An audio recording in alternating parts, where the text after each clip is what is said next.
இப்ப மகாலட்சுமிக்கு நிறைய வடிவங்கள் உண்டு. அதுல குறிப்பிட்டு நம்ம சொல்லணும் அப்படின்னா, ரொம்ப எல்லா தேவைகளையும், அதாவது அஷ்டலட்சுமிகளையும் ஒரே இடத்துல நம்மளால குவிக்க முடியுமா அப்படின்னா,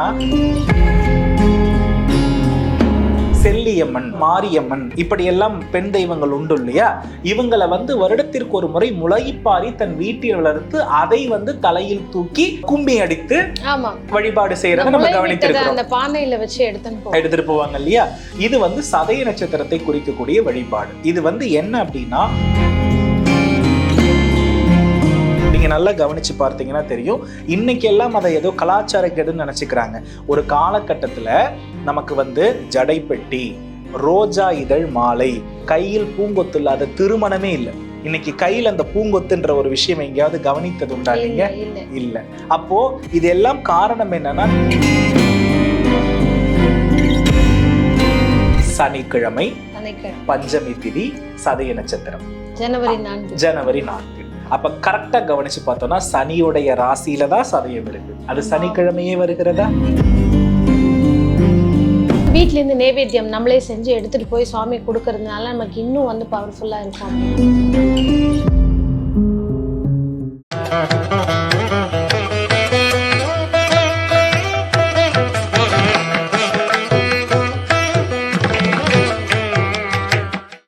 டிவி நேயர்களுக்கு வணக்கம். இன்னைக்கு நம்ம சந்திக்க வந்திருக்கிற சிறப்பு விருந்தினர் சிவஸ்கந்தா ஜோதிட குருகுல நிறுவனர் மற்றும் பிரணவ வாஸ்து நிபுணர் நம்மளுடைய குருஜி டாக்டர் சிவகு சத்தியசீலன் அவர்கள் வீட்டில தான் இணைஞ்சிருக்கோம். குருஜி வணக்கம். ஸ்ரீ குருப்பியோ நமஹா, ஸ்ரீ மாத்ரே நமஹா, ஓம் அகத்தீசாயி நமஹா. இறையடியார்கள் அனைவருக்கும் அன்பான வணக்கங்கள். வணக்கம்மா. குருஜி, நீங்க மகாலட்சுமி பதிவை பத்தி பேசாத இடம் இல்லை, பேசாத பதிவுகள் இல்லை. நம்ம நிறைய பேசிக்கிட்டே இருக்கோம். மகாலட்சுமியை வணங்கக்கூடிய பலவிதமான வழிமுறைகளை நீங்க சொல்லிட்டு வரீங்க. ஒரு பதிவுல கூட மகாலட்சுமிக்கு பலவிதமான ரூபங்கள் இருக்குன்னு சொல்லியிருக்கீங்க. அதே மாதிரி வர இருக்கிற இந்த மார்கழி மாசம் அப்படிங்கிறது ஆல்ரெடி நடந்துட்டு இருக்கு. நிறைய பதிவுகள் நீங்க கொடுத்துருக்கீங்க மகாலட்சுமி வழிபாட்டை பத்தி. அதுல இருந்து இன்னும் ஒரு சிறப்பான ஒரு வழிபாடு, அதற்கான நாள் இந்த புது வருடத்துல நம்ம பண்ணலாம்னா என்ன பண்ணலாம்? அதாவதுமா, பொதுவா மகாலட்சுமியினுடைய வடிவங்கள் எண்ணில் அடங்காதது. அவள் மங்கள வடிவினல். ஒரு மனிதனுடைய தேடல்ல மங்கள வாழ்க்கைக்கு மட்டும்தான் இந்த பூமி வாழ்க்கையில அதிகப்படியான தேடல் மனிதர்களிடத்துல இருந்து கொண்டு இருக்கிறது. இப்ப மகாலட்சுமிக்கு நிறைய வடிவங்கள் உண்டு. அதுல குறிப்பிட்டு நம்ம சொல்லணும் அப்படின்னா, ரொம்ப எல்லா தேவைகளையும், அதாவது அஷ்டலட்சுமிகளையும் ஒரே இடத்துல நம்மளால குவிக்க முடியுமா அப்படின்னா, அது நமக்கு சந்தேகம்தான். புரியுதுங்களா? இந்த ஒவ்வொரு லட்சுமி வந்தாலும் இன்னொரு லட்சுமியோடைய இழப்பு கட்டாயமா இருக்கும். அதனால அஷ்டலட்சுமிகளும் ஒரே இடத்துல குவிக்கிறது என்பது சற்று கடினமான ஒரு விஷயம்தான். ஆனா இந்த அஷ்டலட்சுமிகளுடைய அருளையும் ஒரு மனிதன் பெற முடியும் என்று சாத்தியப்படுத்தி காட்டியது நம்மளுடைய இந்து தர்மம். அதற்கும் ஒரு உருவம் கொடுத்து அதற்கும் ஒரு குறியீடாக அம்பிகையினுடைய அவதாரத்தை எழச் செய்தது நம்மளுடைய இந்து தர்மத்தில் பக்தியில் இருக்கக்கூடிய மிகப்பெரிய விஷயம். அப்போ மகாலட்சுமி அப்படின்னாலே நிறைய பேருக்கு தெரியாத ஒரு உருவத்தை பற்றி இன்று நான் சொல்ல இருக்கிறேன். அதுதான் அஷ்ட தசபுஜ மகாலட்சுமி எனும் துர்க்கை. அதாவது அஷ்ட தசபுஜ துர்க்கை என்ற பெயரில் இருக்கிறாங்க இல்லையா? இவங்களை அஷ்ட தசபுஜ மகாலட்சுமி என்றே அழைக்கிறார்கள். இவள் மகாலட்சுமியினுடைய உச்சபட்ச வடிவினலாக காட்சி கொடுக்கிறாள். அஷ்டம் அப்படின்னா 8, தசம் அப்படின்னா 10.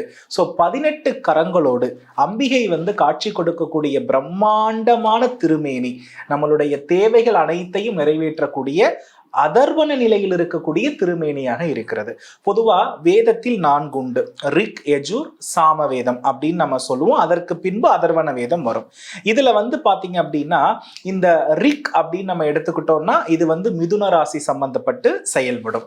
அதே போல பாத்தீங்கன்னா யஜூர் அப்படின்னு எடுத்துக்கிட்டோம் அப்படின்னா சிம்ம ராசி தொடர்பு படுத்தப்பட்டு செயல்படும். சாமவேதம் தனுசு ராசிக்குரியது. அதர்வன வேதம் மகர ராசி கும்ப ராசிக்குரியது. இந்த அதர்வன வேத தெய்வங்கள் அனைவருமே எப்படி இருப்பார்கள் அப்படின்னா, மனிதனுடைய நிலையிலிருந்து சற்று மாறுபட்டு. இப்ப மனிதனுடைய நிலையை நம்ம எப்படி பார்ப்போம்? 2 கைகளோடு பார்ப்போம் இல்லையா? அப்போ 2 கைகள்ல இருந்து 20 கை இருக்கிறதுனா அதுதான் அதர்வன தெய்வம். ஒரு தலையிலிருந்து 10 தலை இருக்கிறதுனா அதுதான் அதர்வன தெய்வம். அப்ப நம்ம நன்றாக இந்த இடத்துல புரிந்து கொள்ளணும், இந்த அஷ்ட தசபுஜ மகாலட்சுமிக்கு 18 கரங்கள். 18 விதமான சித்திகளை நமக்கு அளிப்பவளாக இருக்கிறார். இவள் வந்து சதய நட்சத்திரத்திற்குரிய வழிபாட்டு தெய்வம். நிறைய பேர் நம்ம என்ன பண்ணிட்டோம்னா, ராகுவுடைய நட்சத்திரம் வந்து நல்லா கவனிச்சு பார்த்தீங்கன்னா காற்று தத்துவ ராசிகள்ல தான் இருக்கும். மிதுனத்துல திருவாதிரையின் அடிப்படையிலும், அதே போல வந்து பாத்தீங்க அப்படின்னா துலாம்ல வந்து பாத்தீங்க அப்படின்னா சுவாதியின் அடிப்படையிலும், அதே மாதிரி வந்து கும்பத்துல வந்து சதயத்தின் அடிப்படையிலும் இருக்கிறது. இந்த சதயத்தை நம்ம எப்படி சொல்றோம்னா முளைப்பாரிக்கு சமமாக சொல்கிறோம். நம்ம கிராமப்புறங்கள்ல செல்லியம்மன், அதே போல மாரியம்மன், இப்படி எல்லாம் பெண் தெய்வங்கள் உண்டு இல்லையா?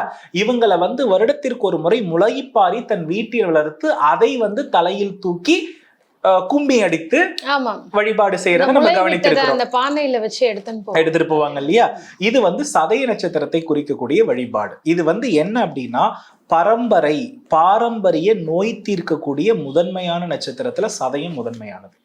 அப்ப யாருக்கெல்லாம் உண்ட மருந்து வேலை செய்யலையோ அவங்களுக்கு கர்மா குறையலன்னு அர்த்தம். இப்ப இந்த முளைப்பாரி வழிபாடு எடுத்து எந்த மருந்து உண்டாலும் அந்த மருந்து உடலில் சிதைந்து சரியாக ஆரோக்கியம் பெறும் என்பது உண்மையான ஒரு விஷயம். அப்ப என்னன்னா இந்த சதயத்தினுடைய நட்சத்திர குறியீடு பல வர்ண மலர்களால் நிறைந்த ஒரு பூங்கொத்து போல் காட்சியளிக்கிறது. அப்போ இரு மனிதர்களை இணைப்பது லட்சுமி கடாட்சம் என்றால் அந்த கையில கொடுக்கக்கூடிய பூங்கொத்து லட்சுமி அருளுக்குரியது. நீங்க நல்லா கவனிச்சு பார்த்தீங்கன்னா தெரியும். இன்னைக்கு எல்லாம் அதை ஏதோ கலாச்சார கெடுன்னு நினைச்சுக்கிறாங்க. ஒரு காலகட்டத்துல நமக்கு வந்து ஜடை பெட்டி, ரோஜா இதழ் மாலை, கையில் பூங்கொத்து இல்லாத திருமணமே இல்லை. இன்னைக்கு கையில அந்த பூங்கொத்துன்ற ஒரு விஷயம் எங்கேயாவது கவனித்தது உண்டா நீங்க? இல்ல.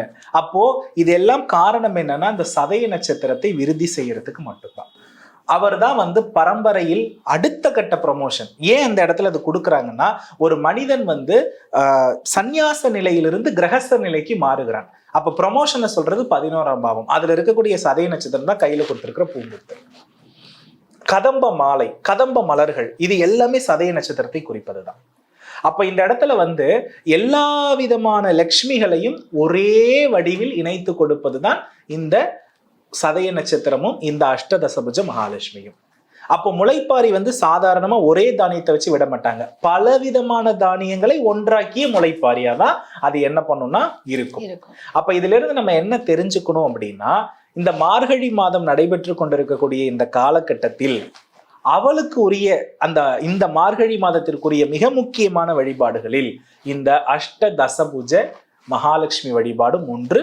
இது மலேசியால ரொம்ப பிரசித்தி பெற்ற அம்பாள். வந்து இருக்கிறாங்க. துர்க்கை என்ற பெயரில் மகிஷத்தின் மீது ஏறி அமர்ந்த நிலை இந்த காட்சி. ஆனா இவங்க மகாலட்சுமி தான். அப்படிதான் சாஸ்திர இதிகாச நூல்கள் வந்து சொல்லுகிறது. அப்போ இந்த ஆலயங்கள் எல்லாம் எங்கெங்க இருக்கிறதுனா இது எதுவும் மக்களுக்கு பெரிதும் பேசப்படாமல் இருக்கிறது.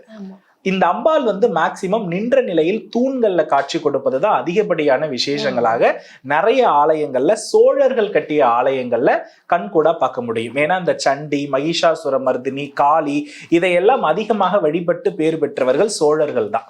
சோழர்கள் என்றாலே அவர்கள் வாழ்க்கையில வாராகியிலிருந்து துர்க்கையிலிருந்து மகிஷாசுர மர்தினி வரையும் நிறைய இருக்கும்.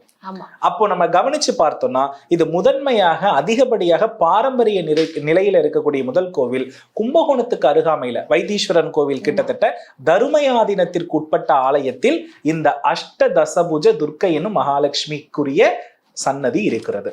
இது இன்றைக்கும் அந்த அம்பாளை பார்த்தீங்கன்னா கண் கவர், அப்படியே கண்ணில் எடுத்து ஒத்திக்கலாம். அந்த மாதிரி ஒரு பேரழகு அந்த அம்பிகை.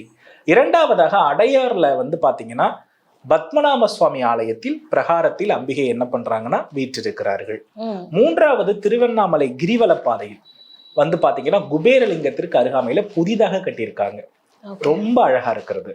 அதே போல கிரிவலம் சுத்தி வரும்போது நிறைய 11 கிட்டத்தட்ட நிறைய குட்டி குட்டி கோவில்கள் இருக்கிறது. அதுல குபேரலிங்கத்திற்கு எதிர் திசையில இந்த அம்பிகையை தனியாகவே அமைத்திருக்கிறாங்க. போர்டெல்லாம் அழகா வைத்திருக்கிறாங்க. ரொம்ப சிறப்பான ஒரு கோவில். அதுக்கு அடுத்தபடியா வந்து பாத்தீங்கன்னா சேலம் ஸ்கந்தாசிரமம் எல்லாருக்குமே தெரியும். இந்த சேலம் கந்தாசிரமத்திலும் இந்த அம்பிகையினுடைய வழிபாடு மிக சிறப்பு. அப்ப என்னன்னா இந்த இடத்துல ஒரே ஒரு குறிப்பிட்ட விஷயம் இருக்கணும். இந்த சதய நட்சத்திரமும் பஞ்சமி திதியும் இணைஞ்சு வரணும். இந்த பஞ்சமியும் சதயமும் இணைஞ்சு வரும் பொழுது இந்த தேவியை வழிபடுவது சால சிறந்தது. மார்கழி மாதம் என்றாலே வழிபட்டு உடல் ஆன்மா ரெண்டையும் வலுப்படுத்துறது தான். அந்த ஒரு கான்செப்ட் வந்து என்ன ஆகுதுன்னா ஜனவரி மாதம் 4ஆம் தேதி வருகிறது. சனிக்கிழமை, பஞ்சமி திதி, சதய நட்சத்திரம். ஜனவரி 4. அப்ப கரெக்டா கவனிச்சு பார்த்தோம்னா சனியுடைய ராசியில தான் சதயம் இருக்கு. அது சனிக்கிழமையே வருகிறதா? 4ஆம் தேதினாலே பொதுவா ராகு தான். அது ராகுடைய நட்சத்திரத்தை தொடர்பு படுத்தப்பட்டு வருகிறதா? பொதுவா இந்த தெய்வத்தை வந்து பாத்தீங்கன்னா ஆலயத்தில் இருக்கக்கூடிய ஆகம விதிமுறை வெள்ளிக்கிழமையில், செவ்வாய்க்கிழமையில், பௌர்ணமியில், அமாவாசையில் தான் பிரசித்தமா வழிபடுவார்கள். இப்ப நம்ம ஜோதிட காரகத்துவத்தை எல்லாம் நிறைய படித்திருக்கிறதுனால அதோடு குறிப்பிட்டு நம்ம என்ன பண்றோம்னா ஒப்பிட்டு சொல்கிறோம். அப்போ இந்த மாதிரி அஷ்டதசபுஜ துர்க்கையினுடைய ஆலயங்கள் வேறு எங்கு இருக்கிறது என்பதை நீங்களே கண்டறிந்து அன்றைக்கு அந்த சனிக்கிழமை முழுவதும் இந்த உச்சி காலத்தில் மட்டும்தான் கொஞ்சம் வந்து என்ன பண்ணப்படும்னா ஆலயம் வந்து பாத்தீங்கன்னா மூடி இருக்கும். மற்ற எல்லா நேரத்திலுமே காலையிலும் திறந்திருக்கும், மாலையிலும் திறந்திருக்கும். இந்த அம்பிகைக்கு வந்து சிவப்பு வர்ண மாலை, மறி கொழுந்து, சிவப்பு வர்ண மாலை, மறி கொழுந்து, ரோஜா மாலை, அந்த மாதிரி வாங்கிட்டு ரோஜா மாலை, அதாவது வாசனை தன்மை உள்ள அத்துணை மாலையும் வாங்கிட்டு போலாம். சிவப்பு வர்ண மாலை அப்படின்றது நான் எதை சொல்றேன்னா, இட்லி கொத்து பூ இருக்கு தெரியுமா, ஸ்ரீரங்கத்து மாலைன்னு ஒண்ணு கேள்விப்பட்டிருப்பீங்க. அதுல இட்லி கொத்து பூ இல்லாம மாலையே தொடுக்கப்படாது. ஏன் இந்த இடத்துல நான் சொல்றேன்னா, நான் எப்போதுமே சொல்லியிருக்கிற மூலாதார சக்கரத்தின் நிறம் என்பது ஒரு இளம் சிவப்பு தொடர்பு படுத்தப்பட்டது. நீங்க அந்த இட்லி கொத்து பூவை கவனிச்சு பாத்தீங்கன்னா அம்பிகை நெற்றியில் இருக்கக்கூடிய அந்த திருசூர்ணத்தினுடைய நிறமும் அந்த நிறமும் ஒரே மாதிரி இருக்கும். இன்னைக்கும் நீங்க வந்து பாத்தீங்க அப்படின்னா விசேஷமிக்கது சாந்தத்தை அதிகமா தழுவி வழிபடக்கூடிய மாநிலம் வந்து கேரளா. இந்த கேரளாவுக்கு இன்னைக்கும் எல்லா தெய்வ பிரசாதத்திலும் அந்த இட்லி கொத்து பூ 2 இருக்கும். அந்த 2 பலரும் அந்த சந்தனமும் இருக்கிறது ரொம்ப விசேஷம். அப்ப என்னன்னா இந்த மலருக்கு அவ்வளவு ஒரு மகத்துவம் உண்டு.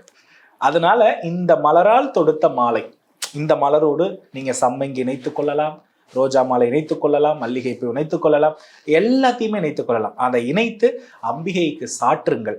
அந்த அம்பிகை நீங்கள் என்ன வரத்தை கேட்கிறீர்களோ தருவார்.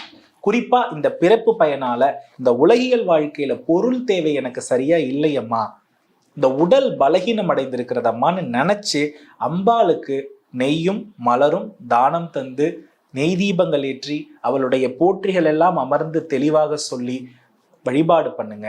மிகப்பெரிய மேன்மை. இது ஒரு குறிப்பிட்ட நேரம் பண்ணணுமா, குறிப்பிட்ட ஹோரை பண்ணணுமா, ஒரு பெரிய கிரிட்டிக்கல் நல்லா தெரிஞ்சுக்கணும். ஒரு விசேஷ தினத்தை இப்ப ஜோதிடர்களாகி நாங்க சொல்லிடுறோம், அது ஒரு குறிப்பிட்ட ஹோரை சொல்லிடுறோம். எத்தனை பேருக்கு அவங்களால சமாளிக்க முடியும்? கஷ்டம். அப்ப நான் இந்த இடத்துல என்ன சொல்ல வரேன்னா, ராசியை விட கிரகத்தை விட நட்சத்திரம் பெரிது. நட்சத்திரத்துக்கு மிஞ்சியது, நட்சத்திரத்துக்கு ஈக்குவல் ஹோரை கிடையாது. அதனால அந்த நட்சத்திரத்தினுடைய கால அளவை பொறுத்து பொறுமையாக நிதானமாக உங்கள் அம்பிகை நம்மளை எந்த எல்லையில் வைத்து நமக்கு அருள் புரிகிறாள் என்பதை பொறுத்து மனமகிழ்வோடு பூவை தொடுத்து அவளுக்கு சாற்றி வழிபாடு செய்து வேண்டியதை கேளுங்கள். அள்ளி தருவதற்கு தான் 18 கரங்கள் வைத்திருக்கிறார். 2 கரங்களால கொடுத்தா பத்தாதுன்னு 18 கரங்கள் கொடுத்திருக்கிறார். அவள் கையில் இருக்கக்கூடிய அந்த கங்கை தீர்த்தம் நம் வாழ்வில் இருக்க சாபத்தை அனைத்தையும் நீக்கக்கூடிய அத்துணை தன்மை இருக்கிறது. அவ கையில் இருக்கக்கூடிய ஆயுதம் எல்லாமேமா இந்த 27 நட்சத்திரத்துல மிக முக்கியமா மனிதனுக்கு வாழ்வியல்ல உயர்த்தக்கூடிய நட்சத்திரத்தின் குறியீடுகள் தான் ரொம்ப பிரம்மாண்டமா இருக்கு. அம்பிகை கையில வந்து ஒரு பெரிய வாள் வைத்திருப்பான். வாள் வச்சுட்டு அழகா நிப்பாங்க. நீங்க நல்லா கவனிச்சு பாத்தீங்கன்னா தெரியும், அந்த வாளை வச்சுதான் துர்க்கை அப்படின்னு நிறைய இடங்கள்ல போற்றப்படுகிறார். மகாலட்சுமி கையில ஆயுதம் இருக்காது இல்லையா, அதனால துர்க்கை என்ற பெயர்ல மகிஷத்தையும் அந்த வாளையும் பார்த்து துர்க்கை என்ற பெயரில் என்ன செய்யணும், இந்த முப்பெரும் தேவியர்கள் ஒன்றா இணைறது தானே நம்ம முப்பெரும் சக்திகள்னு சொல்றோம். அதனால துர்க்கை என்ற பெயர் வழங்கப்பட்டிருக்கிறது. இந்த வாள் என்பது கிருத்திகை நட்சத்திரத்துக்குரிய குறியீடுமா. இந்த கிருத்திகையில தான் வந்து சந்திரன் உச்சம். அப்ப அந்த வாள் வச்சிருக்க அம்பாள் கிட்ட போயிட்டு மனத்தெளிவு, உடல் தெளிவு, சந்திரனை பலப்படுத்த எதை கேட்டாலும் கிடைக்குமா கிடைக்காதா? கண்டிப்பா கிடைக்கும். அதனால நிறைய அற்புதமான குறியீடுகள் சொல்லுவோம். அது கொஞ்சம் சீக்கிரட்டா நம்ம வச்சுப்போம். படிப்படியாக ஒவ்வொரு குறியீட்டுக்குரிய பலன்களை நம்ம சொல்லலாம். முக்கியமான நட்சத்திர குறியீடு அத்தனையுமே அந்த அம்பிகையினுடைய 18 திருக்கரங்கள்ல இருக்கிறது. அதனால அந்த குறியீட்டை பார்த்து பதிய வைத்து மலர் கொடுத்து வார்த்தைகளால் தாம்பூலம் தரித்து மந்திரங்கள் சொல்லி வேண்டியதை கேட்டால் நினைத்தது கிடைக்கும். ஒரே ஒரு குறிப்பிட்ட விஷயம் நான் சொல்லிடுறேன். பொதுவா உடனே படம் வாங்கிட்டு வந்துடலாமா, படம் வாங்கிட்டு வந்து வீட்டுல வைக்கலாமா, வீட்டுல பூஜை அந்தப்புறம் வேறு ஆலயம் வேறுன்னு நிறைய இடத்துல என்ன பண்ணிருக்கேன் அப்படின்னா பதிய வைத்திருக்கிறேன். ஆலயம் தரக்கூடிய பலனை ஒரு வீடு தராது. வீடில் செய்யக்கூடிய வழிபாடு 0%, ஆலயத்தில் செய்யக்கூடிய வழிபாடு 1000 மடங்கு. வீட்டில் மகாலட்சுமி போற்றத்தக்கவள், அன்னபூரணி போற்றத்தக்கவள். உங்க வீட்டில் அன்னபூரணி அருள் இருக்குன்னு வீட்டுல சொல்லணும். இறைவனுடைய அருள் இருக்கு என்பதை ஆலயத்துல சொல்லணும். அது வீட்டுல வந்து நீங்க இருக்க வேண்டியது அன்னபூரணியாக, கணவனுக்கு, குழந்தைகளுக்கு, உறவினருக்கு, இவங்களுக்கு எல்லாம். சோ அன்னபூரணி ஆட்சி தான் வீட்டுல இருக்கணும். புரியுதுங்களா? ஆகையினால வழிபாடு, மேம்பட்ட வழிபாடு எல்லாத்தையும் ஆலயத்துல பண்ணுங்க, நிறைய மாற்றம் இருக்கும். இதை பண்ணி பாருங்க, நிச்சயமா நல்ல ரிசல்ட் இருக்கும். கண்டிப்பா. ஏதாவது வீட்ல இருந்து நைவேத்தியம் நம்மளே செஞ்சு எடுத்துட்டு போய் சுவாமி கொடுக்கறதுனால நமக்கு இன்னும் வந்து பவர்ஃபுல்லா இருக்கும் அப்படின்னு. தாராளமா அன்னதானம் செய்யலாம். அன்னதானம் தாராளமா செய்யலாம், நெய்தானம் செய்யலாம். அதே போல கதம்ப மலர்கள், கதம்ப சாதங்கள், கதம்ப சாதம் கொடுக்கலாம். கதம்ப சாதம் ரொம்ப விசேஷம். அதே போல வந்து இப்ப சீமந்தத்திற்கு நம்ம படையல் கொடுப்போம் இல்லையா, பல வகையான சாதங்கள், அது மாதிரி நைவேத்தியம் கொடுக்கலாம். இந்த சாப்பாடு போடுறதுன்னு இருக்கு பாத்தீங்களா, இதை விட கர்ம விமோக்ஷன் வேற எதுவுமே கிடையாது. அதனால இதை வந்து நீங்க தாராளமா பண்ணலாம். ஆலய அர்ச்சகருக்கு துன்புறுத்தலாக இருக்காதீர்கள். அவர்களை நீங்கள் சந்தோஷப்படுத்தி, அவர்களை நிதானப்படுத்தி அந்த பிரார்த்தனையை சிறப்பாக பெறுங்கள், எல்லாம் கிடைக்கும். நிச்சயமா. ஏன் இந்த கேள்வி அப்படின்னா, நிறைய கோவில்கள்ல வீட்டுல இருந்து பிரசாதம் செஞ்சு கொண்டு போய் அதை படையலிட்டு எல்லாருக்கும் விநியோகம் பண்ணுவாங்க. ஸோ இந்த இடத்துல இது ஒரு ஸ்பெஷலான நாள். 2025 ஜனவரி 4 நீங்க குறிப்பிட்டிருக்கிற அந்த ஒரு 4 கோவில்கள்ல அந்த அம்பாளுடைய அந்த சொரூபத்தை பார்த்து நம்ம அந்த மாலைகள் வாங்கிட்டு போகும்போது இந்த பிரசாதமும் கொடுக்கும். நான் குறிப்பிட்ட 4 கோவில்கள் தாண்டி இந்த அம்பிகையினுடைய அஷ்டதசபுஜ மகாலட்சுமி அப்படின்ற பெயர்ல 18 கரங்களுடைய துர்க்கை அப்படின்னாலும் அஷ்டதசபுஜ மகாலட்சுமினாலும் ஒண்ணுதான்.